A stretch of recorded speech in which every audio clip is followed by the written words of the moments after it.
തൃശൂർ പീച്ചിയിൽ യുവാവ് കാട്ടാന ആക്രമണത്തിൽ കൊല്ലപ്പെട്ടതിൽ പ്രതിഷേധവുമായി നാട്ടുകാരും കോൺഗ്രസും. കൊല്ലപ്പെട്ട മയിലാടുംപാറ സ്വദേശി ഷിജോയുടെ മൃതദേഹവുമായി ഫോറസ്റ്റ് സ്റ്റേഷന് മുന്നിലാണ് പ്രതിഷേധിച്ചത്. നഷ്ടപരിഹാരം ആവശ്യപ്പെട്ടായിരുന്നു പ്രതിഷേധം.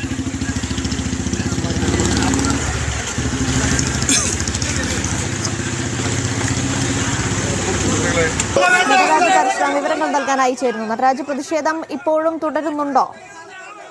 പട്ടിക്കാട് ഫോറസ്റ്റ് ഓഫീസിന് മുന്നിലാണ് പ്രതിഷേധം നടന്നത്. പ്രതിഷേധം അല്പസമയം മുമ്പ് അവസാനിപ്പിച്ചു. ഷിജോയുടെ മൃതദേഹം പോസ്റ്റ്മോർട്ടത്തിന് ശേഷം ബന്ധുക്കൾക്ക് വിട്ടു നൽകി.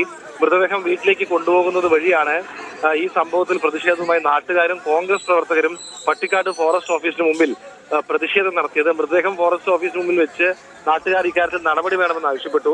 നഷ്ടപരിഹാരം നൽകാമെന്ന് ഉദ്യോഗസ്ഥർ ഉറപ്പു നൽകിയതിന്റെ പശ്ചാത്തലത്തിലാണ് പ്രതിഷേധം അവസാനിപ്പിച്ചത്. അപ്പോഴും ഈ കാട്ടാന ഭീതി അവസാനിക്കുന്നില്ല എന്നും ഇത് ഇനി ആവർത്തിക്കാനുള്ള നടപടികൾ സ്വീകരിക്കണമെന്നും നാട്ടുകാർ തുടർന്നും ആവശ്യപ്പെട്ടു. ഇക്കാര്യത്തിൽ ഇനിയും പ്രതിഷേധം തുടരും എന്നാണ് നാട്ടുകാർ അറിയിച്ചിരിക്കുന്നത്.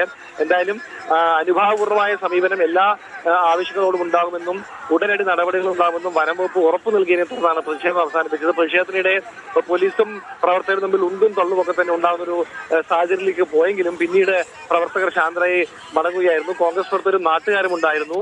എന്തായാലും പോസ്റ്റ്മോർട്ടം പൂർത്തിയാക്കി മൃതദേഹം ബന്ധുക്കൾക്ക് വിട്ടു നൽകിയിട്ടുണ്ട്. കാട്ടാനാക്രമണത്തിൽ തന്നെയാണ് യുവാവിന്റെ മരണം സംഭവിച്ചത് എന്ന കാര്യം പോസ്റ്റ്മോർട്ടത്തിൽ വ്യക്തമായിട്ടുമുണ്ട്. എന്തായാലും മറ്റ് നടപടികൾ തുടരുകയാണ്.